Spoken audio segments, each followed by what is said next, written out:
வணக்கம். டாஸ்மாக்ல நீங்க பாட்டில் வாங்கினா இந்த மாதிரி ஒரு லேபிள் ஒட்டியிருப்பாங்க. இந்த லேபிள் ஏதோ மேனுஃபேக்சர் ஒட்டிருக்கான்னு நினைக்காதீங்க. இது எல்லாமே கவர்மெண்ட் கொடுக்குறதா ஒட்டுறது. மதுவிலக்கு மற்றும் தீர்வுத்துறை ஒன்று இல்லையா, அது ஒட்டும். அது எதுக்கு ஒட்டுது அப்படின்னா, மூலப்பொருட்கள் சப்ளை பண்றாங்க. அதாவது கோஆபரேட்டிவ் சொசைட்டிக்கு கூடிய சக்கர ஆலைகள்ல இருந்து பிற ஆலைகள்ல இருந்து கிடைக்கக்கூடிய ஸ்பிரிட். இந்த ஸ்பிரிட்டை வச்சு தான் உங்களுக்கு விஸ்கி, பிராந்தி எல்லாம் தயாரிக்க முடியும். அந்த எல்லாத்தையுமே மதுபான ஆலைகளுக்கு அனுப்புறாங்க. அவங்க மதுபானங்களா மாத்துறாங்க. எதுக்காக கொடுக்குறாங்க அப்படின்னா, இது கொடுத்து மதுபானங்களை மாத்துங்க. 10,000 பாட்டில் தயாரிக்கக்கூடிய நீங்க ஒரு மூலப்பொருளை கொடுத்தீங்கன்னா 10,000 பாட்டில் தான் வெளியே வரும். அதுக்கு மேலே வரக்கூடாதுன்றதுக்காக இந்த லேபிள் விட்டுறாங்க. சமீபத்தில் அமலாக்கத்துறை இடி ரைடு வந்தப்ப ஒரு பூதம் வெளியே வந்துச்சு. கடந்த 3 வருடங்கள டாஸ்மாக் என்ன சொல்றது 10,000 பாட்டில் கொடுத்த என்ன சொல்றேன், சப்ளை என்ன சொல்றான், எஸ்என்ஜே, அக்காடு, கல் இவங்க என்ன சொல்றாங்க, நாங்க 18,000 பாட்டில் கொடுத்துட்றாங்க. அதாவது நான் ஒரு எடுத்துக்காட்டு சொல்றேன்.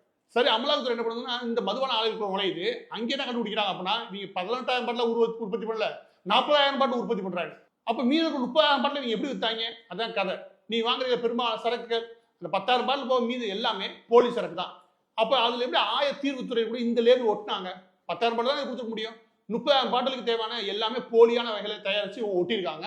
இது மூலம் ஒவ்வொரு வருடமும் தமிழக அரசு சுமார் 40,000 கோடி வருமானம் கிடைக்குதுன்னா, இந்த பக்கத்து திமுக தலைமை குடும்பத்துக்கு இந்த ஸ்டிக்கரை ஒட்டி போலியான வகையில டாஸ்மாக் மூலமும் பிற வழிகளில் வித்தது மூலமா ஒவ்வொரு வருஷமும் சுமார் 20,000 கோடிக்கு மேல இவங்களுக்கு கிடைக்குது லாபம். இந்த ஸ்டிக்கர் மூலம் கிடைக்கக்கூடிய உண்மை என்ன அப்படின்னா, நீங்க குடிக்கூடிய பெரும்பாலான சரக்கு போலியான